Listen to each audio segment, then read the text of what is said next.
Fridrix Chopin 1810-cu ildə Polşada anadan olmuşdu. O, romantik dövrün ən böyük fortepiano bəstəkarı sayılırdı. O, həm də görkəmli pianoçu idi. Demək olar ki, bəstəkar ömrü boyu yalnız fortepiano üçün əsərlər yazmışdı. Opera və simfoniya janrına müraciət etməmişdi. O, pianonu sanki insan kimi danışdırırdı. Onun musiqisində sevinç də var, kədər də, vətən həsrətidir. Chopin'in fortepiano əsərləri iki qismə ayrılır: iri həcmli əsərləri və kiçik həcmli əsərləri. İri həcmli əsərlərinə fa minor fantaziyasını, fortepiano ilə orkestr üçün fa minor və mi minor tonallığında 2 konsertini, 3 sonatasını, 4 skersosunu və 4 balaladasını misal göstərə bilərik. Bunu da qeyd edim ki, bəstəkar ikinci sonatası olan si bemol minor sonatasında matəm marşından istifadə etmişdir.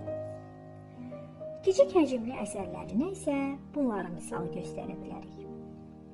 Bəstəkar 21 nokturun yazmışdır. Nokturun janrı bəstəkar, pianoçu George Fieldin yaradıcılığında meydana gəlsə də, Chopin yaradıcılığında daha da gözəl nümunələrlə təmsil edilmişdir. Ən məşhur nokturunu mi bemol major tonallığındadır. Burada sanki gecənin sakitliyi və insan düşüncəsi hiss olunurdu. Bəstəkar 58 mazurka yazıb. Mazurka Polşa xalq rəqsidir. Chopin bu rəqsləri sənət səviyyəsinə qaldırdı. Onun mazurkalarında həm şənlik, həm də vətən həsrəti duyulurdu. Mazurkalar vasitəsilə o xalq ruhunu sanki fortepianoda yaşadırdı. Bəstəkar 27 etüd müəllifidir. Etüdlər texniki cəhətdən çətinlik üçün deyil, o həm də emosional dərinlik üçün yazılmışdı. Chopinə qədər yazılan etüdlər ifaçılıq texnikasını inkişaf etdirmək məqsədi ilə yazılırdı. Chopin etüdə bədii məzmun, parlaq və rəngarəng obrazlılıq gətirdi. Konsert etüdləri yaratdı. Chopinin etüdləri yüksək virtuoz texnikalı əsərlərdir.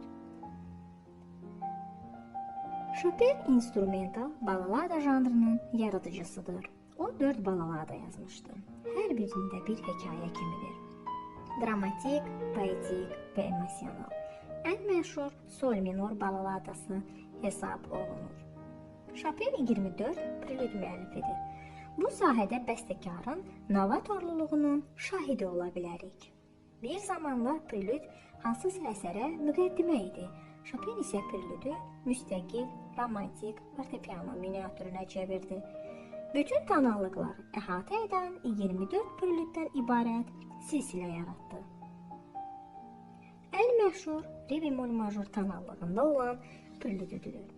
Ümumiləşdirsək, bəstəkarın kiçik həcmli əsərlərinə bunlar aiddir: 18 vals, 58 mazurka, 21 nokturun, 24 prelüd, 27 etüd və 21 polones. Chopin öz musiqisinin çoxunu dostlarına, sevdiyi insanlara həsr edirdi. O, 1849-cu ildə vəfat etsə də, musiqisi bugün də yaşayır. Chopin fortepianonu insan ruhunun dili etdi. Onun hər əsəri bir duyğu, bir xatirə, bir nəfəs kimidir.